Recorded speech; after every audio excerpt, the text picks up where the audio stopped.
people, welcome to another video on the channel. Today I present to you the latest installment of the Forest transfer video. Apologies, this one might not be as long and have as many transfers, purely out of the fact of we're not linked with that many players.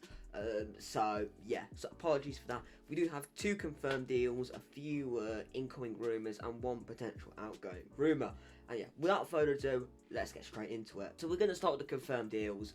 Talked about this player last week. We have signed someone, Matt Turner. Obviously, you'll be all aware, played against Arsenal, did a very good job against Arsenal. Some people were slagging him off a bit for his distribution, which I think was very unfair. However, he signs for 7 million, which could rise to 10 million in add-ons. Made 7 appearances for Arsenal last season, keeping 4 clean sheets. As a number 2 goalkeeper for one of the best teams in the league last season, that's not too bad in the slightest. He'll be aware and have the know-how of the expectations being very high with playing for one of the biggest teams in the world. Now he's going to be playing regular, so the expectations would have shifted slightly from just representing Arsenal to playing consistently in the Premier League. However, I think he's more than capable. We still will be looking to bring in another goalkeeper. Not really spoke about any goalkeeping news in this video, that's because I spoke about it on multiple transfer videos in the past before. If there is any more new rumours within the next week, I'll talk about it in my next rumour roundup next week. However, I'm very happy with this signing. When the rumours were coming out, some people saying it was a bit of an average signing, which I heavily disagree with. I think he's a good signing, and he proved that, keeping us in the game against Arsenal and gave us within a really good chance of getting something from that game. So if he is our number 1, I will be more than comfortable with him being our number 1, but I still just think we need 2 goalkeepers just in case he gets an injury. And departing the club, I say this with a heavy heart, Steve Cook. I did talk about him as a potential departure last week, however it's confirmed he's signed for QPR, and his debut for QPR, they got a 2-1 win in a massive game against Cardiff, which is a fantastic result for QPR. We'll be keeping my eye on QPR because they obviously have a Jack Colback as well. However, since joining in January of 2022, he made 34 appearances. Without him in that second half of the season, Championship, I stand by this, we would not have got promoted. They scored that penalty against Sheffield United in the shootout was just fantastic. He's a warrior. It will leave everything on the pitch. Fantastic player. He became a cult hero. It's a shame that he couldn't play more in the Premier League, but yeah, his experience would have 100%, without a shadow of a doubt, been influential in the changing room. So yeah, it is a shame that we do have to lose him, but for his career, he's 32, he's going to want to play a bit more consistently in the latter stages of his career. So it does make sense, and QPR desperately needed defenders, so it makes sense for both parties. Cook's going to play more, QPR needed a defender, makes sense. Now, onto the incoming rumours. We're going to kickstart things with Matheus Nascimento. Now, there's been all sorts of contrasting reports, some saying that, you know, we're putting a bid in, the deal's still on. A lot of others saying that the deal could be off. So I have no sources whatsoever. I just go from what other news outlets post, and I just speak about it, report on it, give my thoughts on it.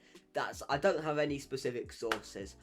But the only downside with this deal is it'll cost 15 million, and then we'll load him straight away on Olympiacos. So I don't know if we really want him. He is 19 though. Last season, playing out in Brazil, he made 17 appearances, getting 3 goals and 1 assist, which doesn't sound great, but when he played less than 1,000 minutes in 699, when you think about it like that, that's not too bad. Age 19, he can only develop. Yeah, I don't know if Cooper really wants him or if just Marinakis wants him for Olympiacos. I hope it's Cooper wants him, but because we do need another striker as backup to Taiwo, because I think Taiwo will smash it this season with what he showed against Arsenal. It's just we need backup just in case the injury he got last season is reoccurring. However, I do think he will be a good signing. We are going to have to compete with Crystal Palace to sign him though, and we're looking to hijack the deal to Crystal Palace. So hopefully we can get the deal over the line, and hopefully he will play for us, and it's not just a case of Olympiacos want him and we're just signing him because Olympiacos want him. But I think long term it would be a good sign because of the age he's at. You can develop him further into the player however the manager wants. So I do think he will be a good addition long term. I'm just hoping that we do actually want him and it's not just Marinakis wants him at Olympiacos. Next player is Djed Spence. He is yet another midfielder we are linked with, but we've been linked with about 10 midfielders, and we have signed a grand total of 0. That basically sums up our transfer window. Linked with everyone and barely signed anyone. But it looks like Sonongre is going to go to Bayern Munich. And we need another midfielder. I personally like the look of that Mendy, who's playing out in France at the moment, but that deal's basically gone dead. I really like the look of him.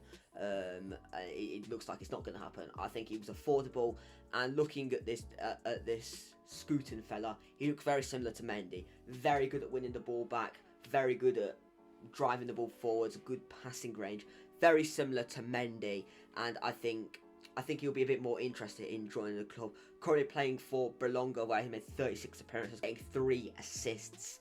Which, yeah, not too bad for a defensive midfielder, because we are lacking in that DM role. We have like Danilo, Yates, who can play sort of as number 8s, but not really very many CDMs. Aside from that midfield 3 that we did play against Arsenal with Mangala, Yates and Danilo, those 3 are going to be main consistent players for us. Outside of that, we have Kouyaté, who is a bit injury prone, and I wouldn't really want to start him. Freuler, who looks like he could be joining Juventus, and Jonjo Shelvey, who, based on the number he's acquired, looks like he might be sticking around, unfortunately. However, neither of those 3 I don't particularly want to be starting. I wouldn't mind keeping Kouyaté out of, experience, and if we need to see out a game. However, Freuler and Shelvey, sell. But yeah, we do need to be acquiring another midfielder, and from what I've seen from him, I'm basing this on a 2-minute compilation that I have in fact watched. And from what I've seen in that compilation, he does look very good defensively, which is what we need. Especially Mangala is very solid defensively as well. If one of the midfield 3 gets injured, we are in a little bit of a sticky situation. So I think another midfielder in would be a good signing, and also I think he's going to cost a lot less than what Sonongre could have signed for us. It would have been high 20s. This I think will be south of 15 million, which I don't think is too bad at all, and just adds some more depth and less over reliance on those 3 main midfielders in case they get injured. Victor Nelsson, the latest defender that we are in fact linked with. He's currently playing in Turkey for Galatasaray. He made 35 appearances last season, getting 1 goal, 1 assist from centre half. Once again, basing my knowledge here on compilations, because believe it or not, I'm not an avid viewer of the Turkish league. And he looks very good, actually. He looks like what we are missing from the defence at the minute. Even when Niakate and Felipe are fit, he has different abilities and different qualities that Felipe and Niakate do not have. Because to give Felipe and Niakate their credit, they're very good at defending, but I'm yet to see a wide range of passing, which Nelsson, from what I've seen, adds. Fantastic passing range, really good aerial ability, which Felipe and Niakate I do believe add that, especially Felipe. However, I think Nelsson takes that step further. As much as I do think the back 3, McKenna, Worrell and Bolly, did a stellar job, I do still think we need to add to that with Felipe and Niakate both missing a good portion of the season. Obviously, Niakate was on the bench, but with his injury record, you can't rely on him to stay fit for the entirety of the season. And I think it would be a good signing. He's going to probably cost within the region of 15, could be even more than that, but I think to give you a broad estimation, I think it will cost us between 20 and 10 million. The only downside is Spurs are interested, and with Spurs' influx of funds thanks to the Harry Kane deal going through, they could have a bit more financial pulling power than us at the moment. Obviously, we're not going to want to overspend because of the amount that we spent over the last 2 or 3 transfer windows, being quite a lot of money signing 30 players. So we're going to want to keep things tight, but we still need to bring in another 3 to 5 players. I think it'll be a great addition. However, if we put in a bid and Spurs put in a bid, as much as Spurs don't have that upper hand on European football, they have that financial pulling power in terms of they can bid more, they can probably offer more. So I think if Spurs put in a bid, it's more likely that he will go to Spurs. However, Spurs have signed some other defenders, although Romero did come off injured today at time of recording. So yeah, it does look like there's a very good chance he could go to Spurs because they won't want another centre half. But yeah, I think he'll be a quality signing because he adds a lot that we are missing from that back. You want that wide range of long passing when you want to start counter-attacks. And I do think sometimes we did lack that last season. But yeah, he just adds a lot than what we're missing. I think he'll be a great signing. However, with how this window has gone, I can just see him holding the Spurs shirt up. Final player is Djed Spence. Now this does tie into the potential outgoing that I will speak on in just a moment's time. Obviously, he's got ties to the club, so he is going to, you know, be linked with us. He was out on loan when we got promoted. He was fantastic for us. Another main reason why we did get promoted. He did go to Spurs, which made sense at the time, although it was painful. It did make sense. Going back to London, where he really lives, it made sense. But he made just the 16 appearances, not many of them being for Spurs. He was loaned out to Rennes in France for the second half of last season. I think he made less than 5 appearances for Tottenham. Don't think he made a single start either.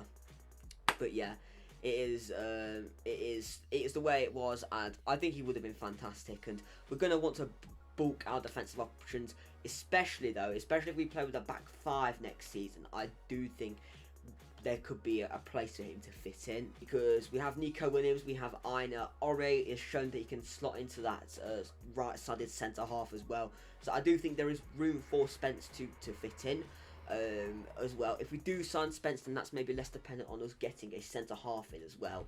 So it really just depends what is the better financial option for us. Is it to sign Spence, or is it to sign another centre-half? I do think we can get him for south of 10 million though, which is good. But yeah, he's not really been proven in the Premier League though, despite being at Spurs for 12 months now. Yeah, so it's a bit unfortunate that he didn't sign sooner, and he didn't play more for Tottenham. But I think he would be a good signing and a good addition to add some healthy competition with Nico Williams at right wing back. Now for the final transfer report, Brandon Johnson. I'm discussing this further because the Johnson deal to Spurs was going to heat up if Kane was to depart to Bayern, which he has. The Spurs now have plus 100 million, which is not great, because it was reported that they were going to put in a bid worth about 30 to 40 million if Kane went to Spurs. Now, if Kane went to Bayern, and Kane has now gone to Bayern, so they have that financial boost to sign Johnson. And we're going to want to keep him because he got 8 goals, and that Rich Vayner form that he had in the turn of the year really did keep us in the league. And if we did not have that Rich Vayner form, we would have almost gone down. And although he did have a tough start to the season, tough first 2 or 3 months, then he had a really good purple patch of about 3 months, which ultimately kept us in the league. And he did sort of tail off a little bit in terms of he was used more as an impact sub. Still wasn't poor in any way, shape or form, just didn't really get loads of numbers, but his impact was still there. And overall, without him, we would have gone down. But the thing I'm keeping him positive is he started against Arsenal. Now, if there was any serious interest from Spurs, he would not have been in the squad. So, yeah, I still think he is necessary, though. Even if we don't start him, he's still necessary with his electric bursts of pace, his eye for goal. He's just what we need. However, if a bid worth 45 million plus comes in, you've just got to go. You can't turn that down, because then that gives us some more finance to go and bulk up the rest of the squad, signing another attacker or 2, signing another midfielder, signing another defender. So, like, even if it's more than 40, you've got to just say, all right, okay, go. But although Spurs, you do know they have that 100 million, so you can maybe try and be a little bit more sly with the negotiations and push for more towards 50, which I'd understand. However, if they're going to play him as a number 9, then that is the most ridiculous thing they could do. Why would they play Johnson as the number 9? But yeah, that's their mistake to make if they do make it. However, just if we get more than 40, you've got to sort of go, you've got to think about accepting it. Anything less than 40, we can't even consider. I think 45 plus, you've just got to accept. 40 plus, 40 million plus, 40 to 45 million, then you think about, but 45 million plus a player, yeah, you just got to go. We're not going to get a much better bid than that. Just accept it, and it gives us the funds to improve the squad further. But yeah, thank you for watching this video. Make sure you smash the like button, subscribe if you're new. I do these weekly. Every Monday there'll be another 2 or 3 before the window does in fact shut, and then I should be resuming them in January, hopefully. But yeah, thank you for watching. As I said, make sure you like and subscribe. If you do want more stuff from me, my socials are linked in the description, so feel free to check me out on there. Yeah, thank you for watching, and I'll see you all next time. Goodbye.